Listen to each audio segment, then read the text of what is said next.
Hello everyone, Meta527II here, and I am bringing you another commentary. This is going to be another commentary on a commentary. I was originally going to have this commentary be a commentary on Gazinator01's commentary on Roy Havenstone 2's parody rant, but Gazinator01 took it down before I was able to grab the video in time. So instead, I'll be commentating over QuickQuackReviews' commentary over Josh Scorcher's recent video, the top 10 most disappointing final bosses. That's right, I am going to be defending Josh Scorcher. Sorry, bad choice of words here. But yeah, you may remember Josh Scorcher from my second commentary. This time I'll be commentating on both him and QuickQuackReviews. I don't think that QuickQuackReviews made a bad commentary in any way. I'm just saying that I feel like pointing out some things in his video. With that said, let's skip the intro and get right on with it. Title says it all. We're doing a commentary on Josh Scorcher, who made another video. Probably to get more views. That bastard. You know that's what making videos on YouTube is all about. Okay. I think everyone has their own reasons for uploading videos to YouTube. True, some people do it for the purpose of getting attention, but some people probably do it because they're bored. Let's cut the shit so. He made a video about the most disappointing final bosses in video games. I have to warn you that we will be making fun of him 75% of the time. Just so you know, I'm going to skip Josh Scorcher's intro too. Thick nozzle. What a fat platypus. And you're trying to prove what exactly?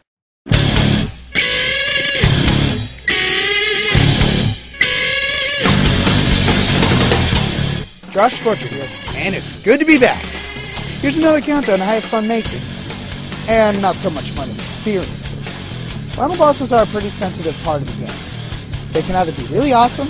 Was the Super Mario Sunshine final boss that awesome? Okay, I will admit, the final boss in Mario Sunshine was indeed very disappointing. But if he happens to like the final boss in Mario Sunshine, that's his opinion and he's entitled to it. Or suck. What makes it worse is that most of these battles had so much going for them, and they just blew it. And you just have no idea how they could blow it so bad. So let's count down the final bosses that left us feeling empty and unsatisfied.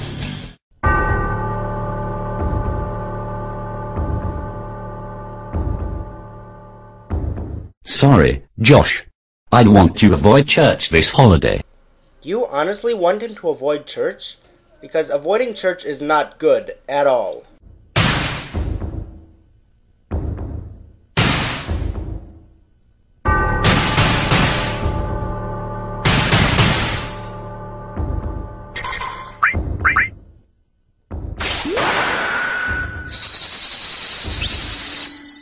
Wait, what happened to... In the end, there will be only chaos.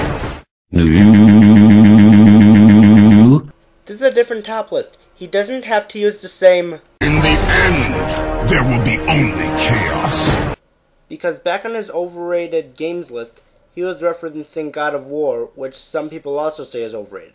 This time, he was referencing the final battle with Cloud and Sephiroth in Final Fantasy VII, because that battle was an example of a disappointing final boss. And yes, I've dealt with Josh Scorcher's overrated games list before. Prototype is a fun game. All you do is destroy everything in sight. The story? Oof. Don't even try to understand what the heck is going on. So I get to the final boss, and we are betrayed, I guess. And oh, this must be the final battle. What are we facing? What? That's the best design they could come up with. That sucks. It's a huge golem in a bikini. Isn't that pretty cool? Not really. The battle sucks as well. It's extremely repetitive because he has so much health. There isn't much strategy to this battle either, other than do it as fast as possible because you're on a time limit!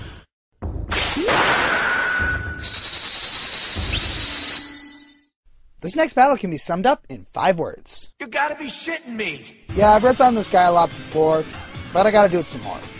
You gotta expect something huge after the terrific battle with Alice, but instead, we got this little punk. The battle is not epic. It's not satisfying, not fun, and the music is just okay. The whole battle could have been infinitely better if the battle was more fun, but Jasper's attacking is so unfair that we need a dodge move like Henry's in order to make it fair.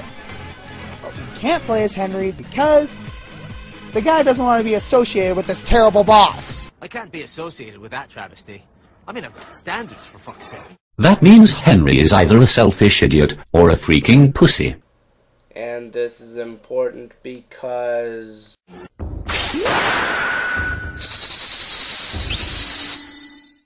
The final battle against Rodrigo Borgia in Assassin's Creed 2 is one that constantly gets worse.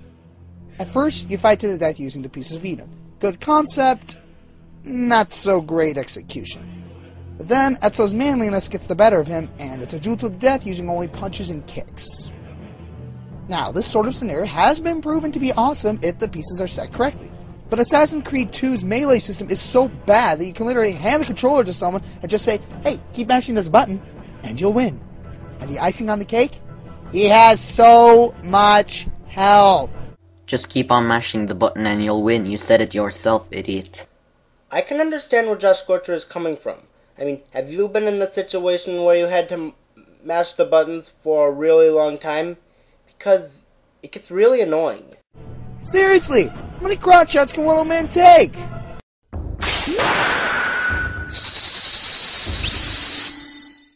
Mario Galaxy 2 was so disappointing.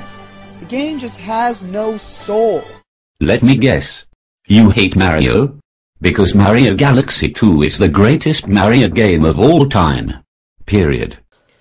Okay, I will admit, Mario Galaxy 2 does look like the greatest Mario game of all time. However, if Josh Scorcher doesn't like Mario Galaxy 2, that's his opinion and he's entitled to it. And just because he doesn't like Mario Galaxy 2 means he hates the entire Mario franchise?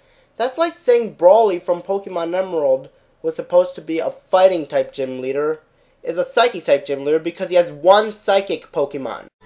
And what better way to end a disappointing game with a disappointing final boss? I know what you're thinking. Well, if you hated the game, how can the final boss be disappointing? Quick pointer. Why do you hate Mario Galaxy 2? I know I said that in my commentary on you, but I'm going to say it again. Also, Josh Scorcher, I know that you put a subtitle saying that was bland because of the fact that they added Yoshi, but what's so bland about Yoshi? I mean, I think Yoshi's pretty cool. Well, the level leading up to it was pretty cool, so naturally I had high expectations for this final boss. And it sucks. It's easy. Insultingly easy.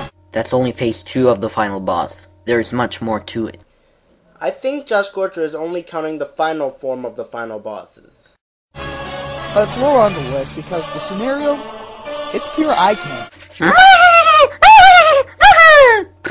It's called Super Mario Galaxy 2, not Super Mario Expansion. You idiot. And the music, awesome.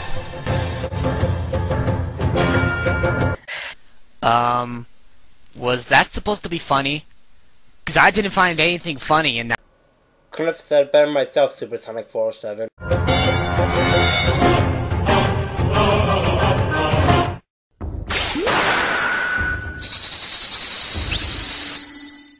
The final battle in Dead Space was set up very well. The villain gets her just desserts and...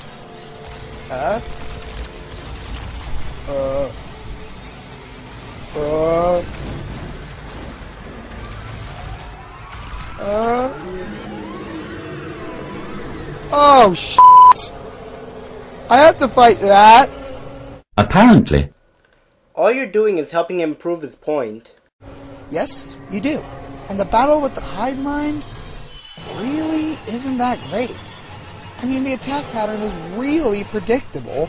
The weak spots are blatantly obvious, and even if the Hive Mind manages to grab you, it's not hard to get loose. I was seriously expecting a bigger challenge from something that controls necromorphs that are more threatening than it is, and one that is able to kill the villain easily, but not you. Plot hole! I wonder if this works. Asshole! Well, okay. Okay.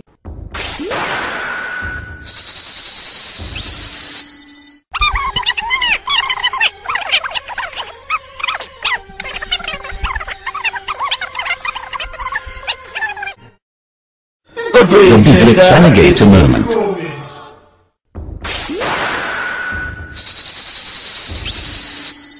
Metroid Prime 3's final boss isn't a bad boss per se, but it gets number 3 because of how unmemorable it is. At first, the fight is pretty cool, okay? Duking out with Dark Sims.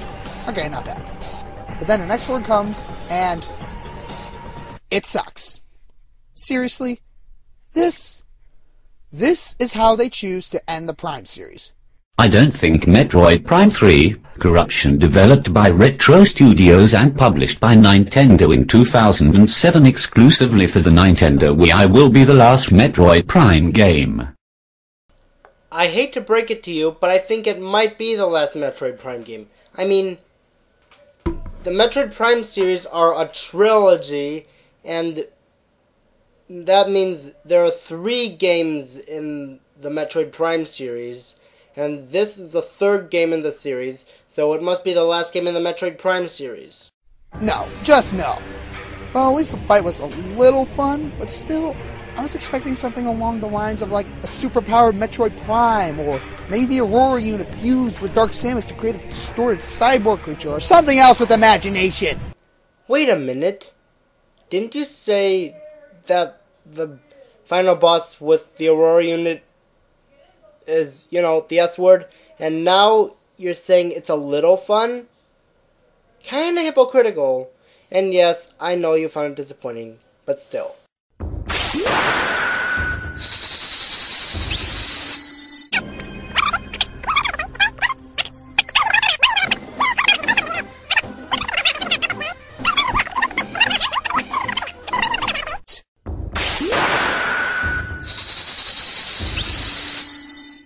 I'm going to be fair.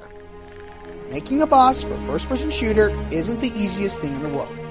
But that doesn't mean you go and place the most unlikable bag of bolts as the final boss. The battle is easy, yet annoying because Guilty Spark is so small. If it's annoying because he's so small, then how exactly is it easy? It wouldn't hurt you to elaborate. And he constantly spurts annoying lines. It belongs to me! Why can't we get a cool fight with the Arbiter, or the Grave Mind, or something that actually had a bit of build-up? Well, at least we finally get the satisfaction of killing him at the cost of Johnson. I hate 343 Guilty Spark!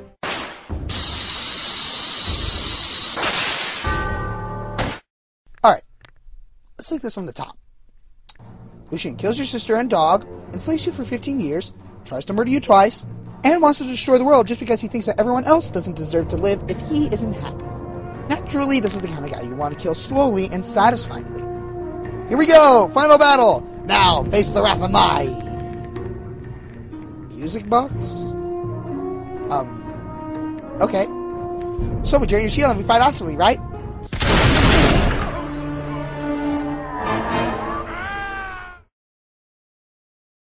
One shot. That's it? Sorry, but yeah. All you're doing is just proving his point. That's weak. This battle is unsatisfaction at its finest. The whole game built up to this battle, and we got this. The last game had a freaking dragon for a final boss. We got this. Okay, I'm stopping this right now because QuickQuackReviews just speeds up the rest of Josh Scorcher's video, and he doesn't even give any final thoughts. Nothing to say to Josh Scorcher, because I only made 3 counterpoints towards him. That would probably be a waste of time saying my final thoughts on him. QuickQuackReviews, your commentary was not necessarily a bad commentary in any way. I mean, I will admit, it was somewhat funny. However, you misinterpreted what Josh Scorcher said at times. You assume that Josh Scorcher hates the entire Mario franchise just because he hates Mario Galaxy 2, when there are like 40 other Mario games, and some of your counterpoints were basically just proving Josh Scorcher's point. Well, everyone, that's the end of the commentary. See you next time.